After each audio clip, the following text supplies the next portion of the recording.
So last weekend, my wife was saying, hey, I want to choose a movie for us to watch. And the movie that she landed on was Fried Green Tomatoes. And this is a movie that had come up a few times before when we were trying to figure out what movies to watch. And I had always kind of shot it down. I would be like, is there something else? Not like be like, no, we're not watching this, but like be like, is there something else? And I do that because I thought I knew what the movie was. I thought it was a chick flick. And after we got done watching the movie, I wanted to see what other people thought of it. So I was going online because I really liked it. And so I was like, man, this is going to be pretty high on a lot of lists about, what are the best chick flicks and everything. But when I went and I was looking at lists online, it wasn't showing up on like any list that people had made, different websites, IMDb even, like it wasn't really showing up as a chick flick. And so then I started to wonder, like, well, what even makes something a chick flick? That's what I want to talk about. I want to talk about that right now. What makes something a chick flick? We're going to be looking at some of the most trusted sources of information that you can find online today.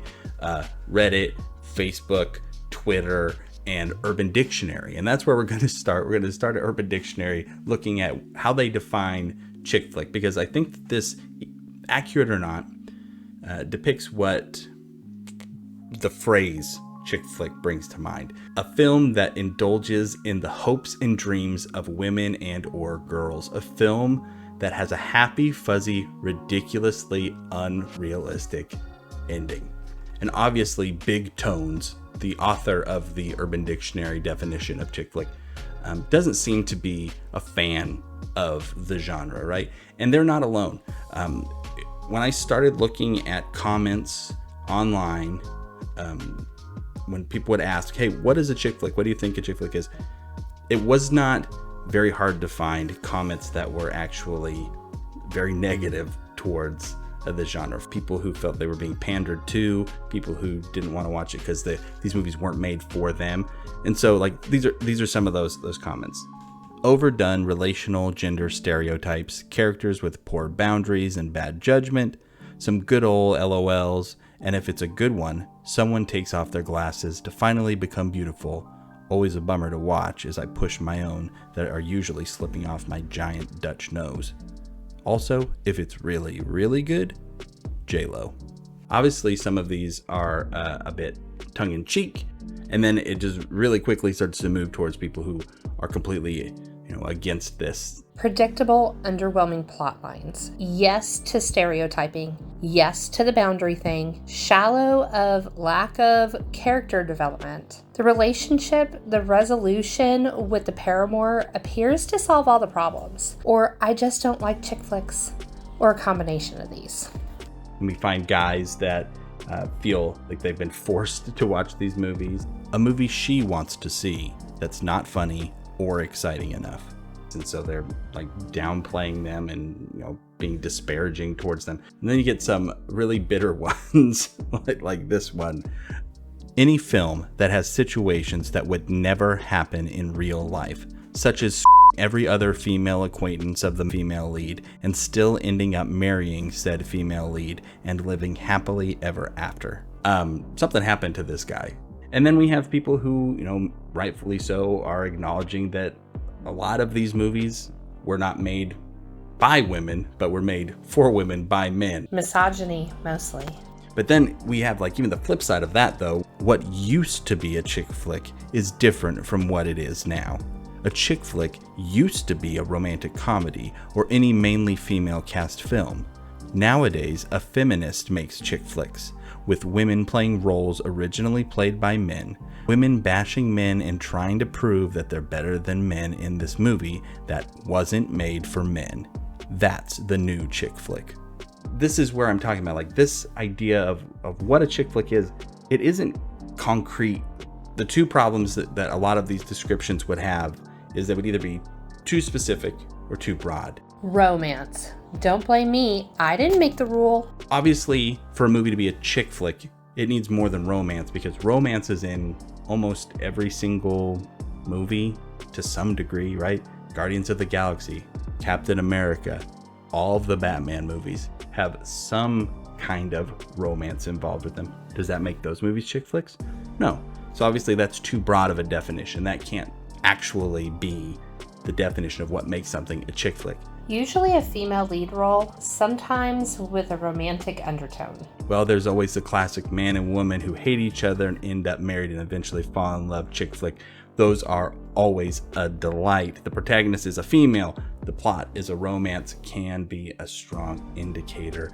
So these are introducing a new thing that they're going to require, and that is a female protagonist. That, again, by itself, not enough. Because if we're going to say that is all it takes for something to be a chick flick, what do we do with Aliens? Get away from her, you bitch! One of the best action movies ever made. It's not chick flick though, for sure. So it does take those two elements that they're talking about, I believe, to fit in with something being a chick flick. Most romantic comedies, this one kind of works, but it's too broad in that it doesn't include things that aren't romantic comedies, right? So like Bridges of Madison County, that's a chick flick. Like I said, for Fried Green Tomatoes, I would say should be considered a chick flick, but like that's not a comedy at all. In fact, it's a pretty heavy movie when you get into it. But then we get into my favorite broad definition of what makes something a chick flick, and it's these ones. Crying, romance, and easy to follow plot. And rivers of tears are shed. The man cries at some point. It's one of my favorite ones, because if that is our only criteria for a chick flick, Saving Private Ryan is a chick flick. It does go the other way though. When things get too specific to be like helpful, right? Because that's what genres are supposed to be, right? Movies are all fluid in like what they actually are. Like it's very rare to have something that's just 100% one genre. Even like the most like scary dark horrors, like maybe there's some elements of humor in there, or maybe there's some of that romance in there, or whatever it is. There's action, and it all just kind of gets mashed together into whatever the movie actually is. But we have these titles that help us define them so that we can categorize them, and chick flick should help us in that. But so far it doesn't do that, and it's not going to do that anymore. So with these specific terms, right, like these ones, a romance with a woman as a protagonist, whether funny or not, primarily used for reference to a movie that your significant lady wants to watch that you do not, but you watch anyway because her happiness is important to you, and that is enough. This one for me it kind of like brings down the idea of like that there are good chick flicks, right, that I might be pushing for. You can ask my wife. There's been plenty of times I've asked to watch When Harry Met Sally, and I get shot down. Grab? No, I don't like to eat between meals.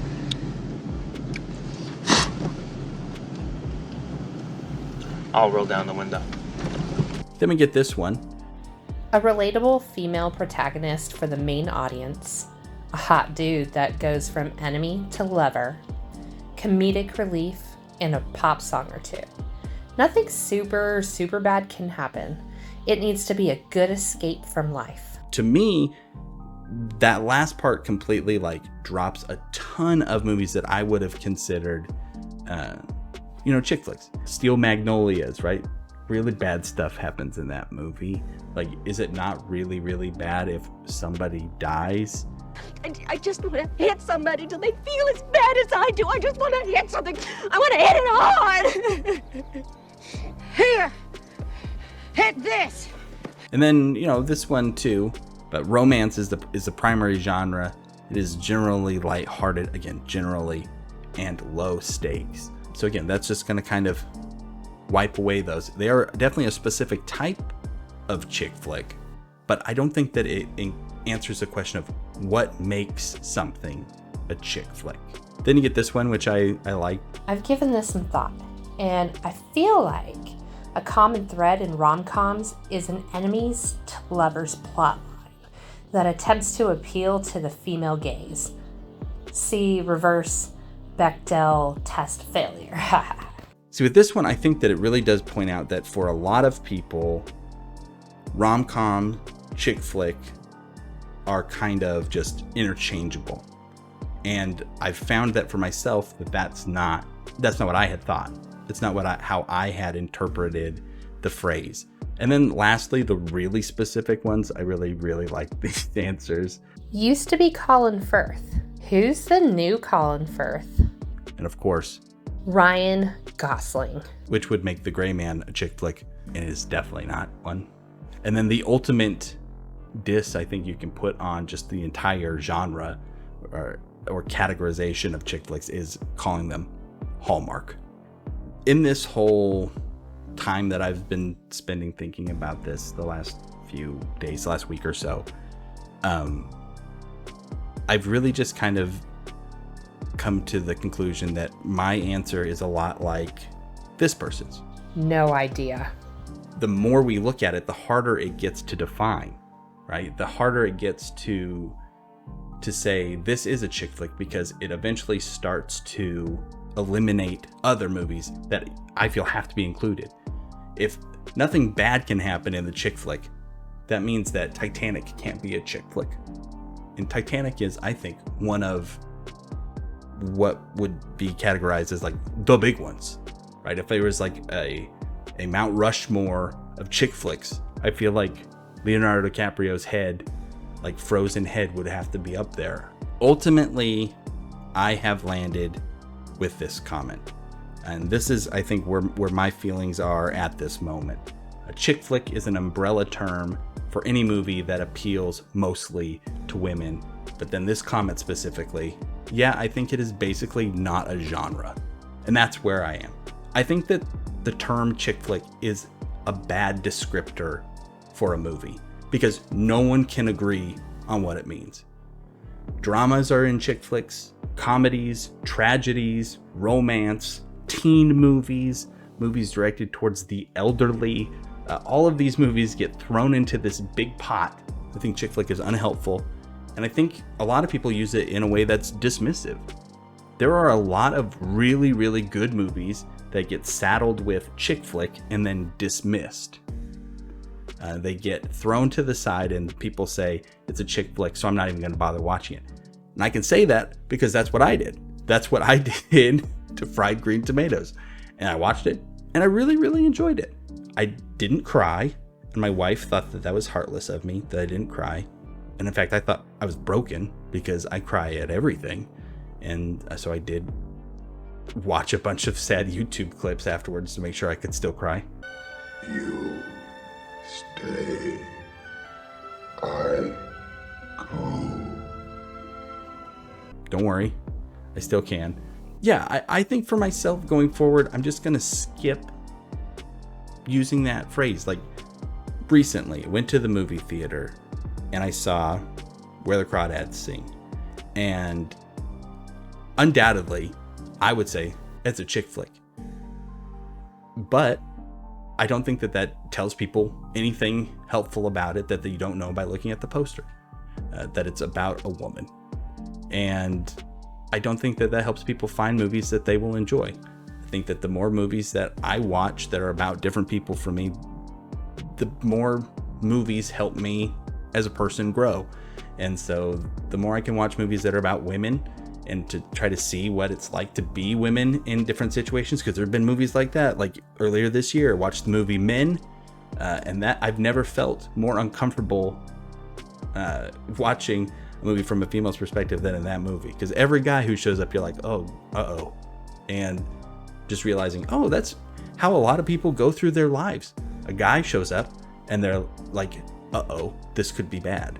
And that's not something that I would have ever thought of if I wasn't watching that movie. Now, maybe that says that I'm not a good person because I didn't just think of that or talk to real people and hear that from them. And that might be, not good for me, not good on me on that one. But I think it's good to be able to acknowledge that and to grow. And terms like chick flicks just kind of dismiss that, and I don't want to be a part of that anymore. So I'm going to try not to use that phrase anymore. Do I think it's problematic or anything? No, I don't. I just think it's not helpful.